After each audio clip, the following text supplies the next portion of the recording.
Hey everyone, it is Sarah. If you are watching this, you probably came here from Instagram, where I go by Sarah Grunder Ruiz, which is my name. If you are not from Instagram, you're probably like, who is this random chick? I am not a YouTuber. I don't plan to become one, but I am an author. I write romance books. I have my debut novel, Loveless in Fancy Ships, coming out with Berkeley in 2021. I mostly post about writing and my journey with that, some advice that may or may not apply to you. And I live on the internet, I live on Instagram. So if you want more from me, that's where you would go. Anyway, today I'm talking about my favorite writing tools, things that I use throughout the writing process.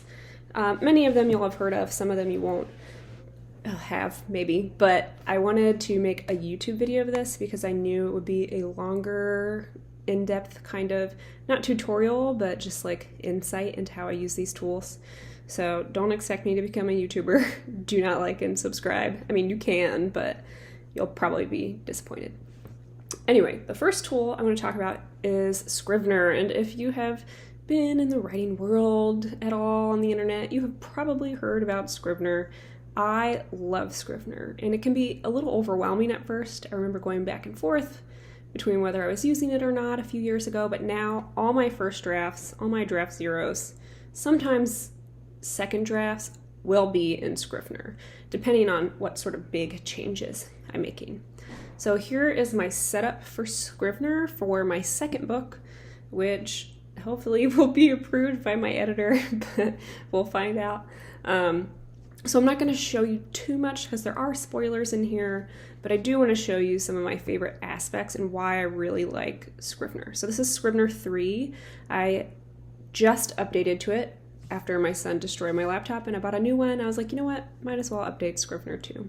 You'll see that I have it organized over here on the left by chapters and then by scene. So 1.1, chapter 1, scene 1. Some of these are shorter chapters than I'm used to writing, so some only have one scene, some have multiple scenes.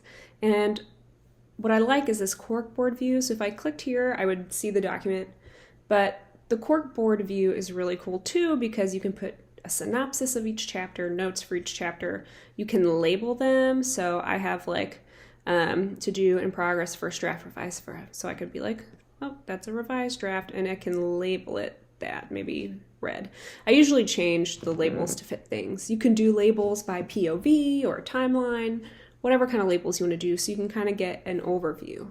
I'm not going to scroll too far down because I have some notes that I don't want you to see, and I keep re-recording this because I keep accidentally showing things that I really don't want anyone to see yet. There's also this characters, places, and research section, which I think would be really helpful for a lot of people.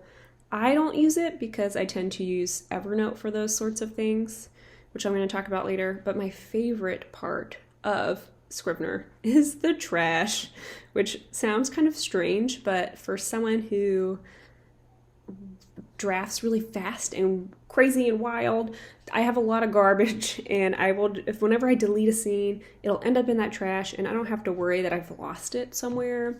I will say that if you're cutting paragraphs from scenes, maybe make a file within the trash that is just like chapter 1 cuts and put it there so you don't lose it, because it won't automatically save that. There's a ton of other features that you can look up yourself, but for me, this makes the most sense. I don't like drafting in a Word doc because it's just one big file. It's harder to move around for me, and I just really like Scrivener. I like there's where you can compose, can make it bigger. That's really great too. So the second tool that I already talked about a little bit, but I want to talk about more, is Evernote. So I use Evernote for absolutely everything.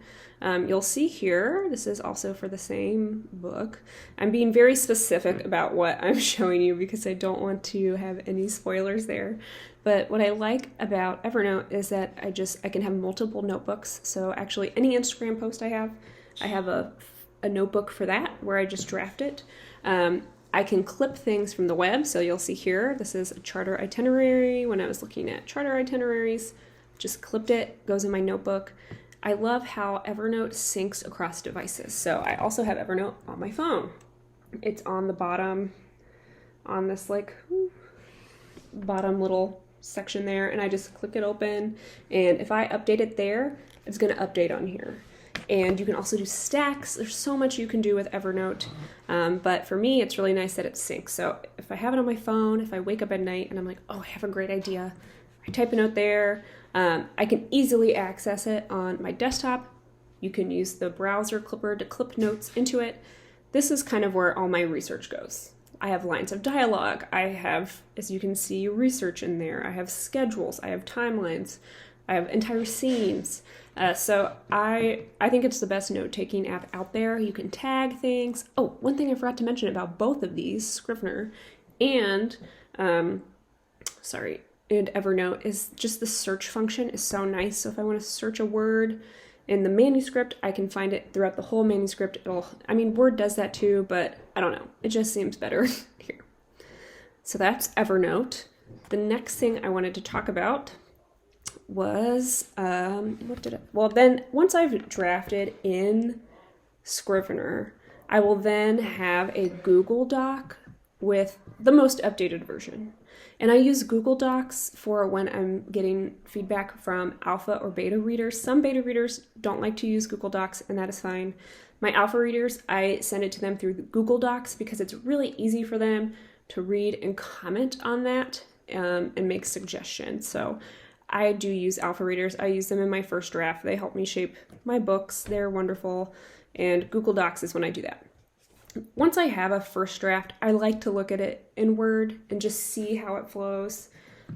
Sometimes between different drafts, I'll bounce around between, Scrivener and Microsoft Word. It depends on how big the change is. So if it's a really big change, like I'm cutting this character from the whole book, I'm going to use Scrivener because it's easier to find the specific places I need to change. But I'll keep a Word doc that's also updated because I like seeing what it looks like, in more of a book form per se. I also like to use, and this is just kind of for fun, and I do use Canva for like social media posts, but I really like Adobe Spark, whatever free version this is, for like mood boards. So this is a mood board that I used for Loveless and Fancy Ships, just using stock images. I don't even remember where I found these. I think you can, add a photo and go to their stock. They have pretty nice stock photos, and just making a mood board. And I like to use mood boards, one, for fun, but two, simply because when I look at this, I get a vibe for what I want the book to feel like. So when I'm reading, I can think, is this matching the vibe of this mood board? Am I pulling off the vibe that I want? So it's kind of hard to explain. It's kind of a artistic kind of thing. But for me, it helps me to visualize what I want to feel when I'm reading. So that's Adobe Spark. I think it's really fun to play around. Just don't waste too much time that you don't write. Another tool I want to talk about, it's not on here. I'm going to show you on my phone. And I've talked about this before, but I think it's just so important, and at least for me, and it's Voice Dream Reader. It is an app, and let me show it to you on the App Store. So it looks like this. You see me down here. It is, I think it's $14.99, worth every single penny. I paid like another $5 for a specific voice that I wanted. It's basically a text-to-speech reader, but I really like the voices, and I also like what it looks like when it is reading to you. So I'm just gonna look at a document that is just, I use this to read everything sometimes. So if I want to listen to a document I found online, like a PDF, I'll put it on here. It works for beta reading other people's work. I use it mostly for my own work, but here's a PDF that I found. Just some Ignatian spirituality thing, but you'll see it brings up the file. Now, if you use a Word doc, it'll look a little bit different. It'll look nicer, actually, and I'll just show that to you. It can't hurt to show you the first page of what I'm working on. Let me go to that. Boop, boop, boop. So I have up here, that's my file, and if I just click play, it'll read it. And I also like that it tells me the time, so you can adjust the speed, and I'll play the first part just so you can see it highlights the words as you go. And to me, that's really helpful. I think this was built for accessibility, and what's accessible for one person makes something accessible for everyone. So I really enjoy this, and I use a voice called Sally.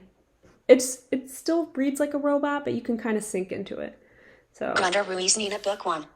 My coffee is cold when Joe stumbles into the crew mess on the last morning. And it highlights as it goes. So if I like to listen to, whenever I'm revising, this is more helpful in like the line edit stage. But when you read out loud to yourself, your brain is going to skip over mistakes because our brains fill in the patterns. They assume things.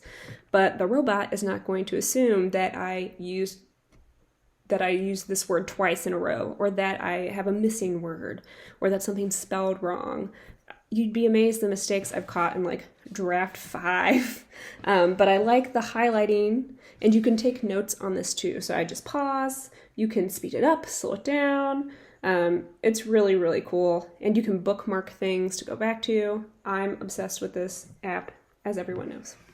The last thing I want to talk about is more of a tool for productivity and writing. I've been using this app for a few years. I love the Pomodoro method, and the app I like to use for that is called Focus Keeper. Let me show it to you on the App Store. There it is, Focus Keeper. It's essentially a timer. I don't have the pro version because I am cheap, but essentially it does rounds. So I'm going to do 25-minute focus round. It's just a timer. It's really simple. It reminds me to take breaks, which is the biggest thing that I need when I'm really into something. So let's say, skipping to that. So now I have my 5-minute break. You can adjust the times in the pro version.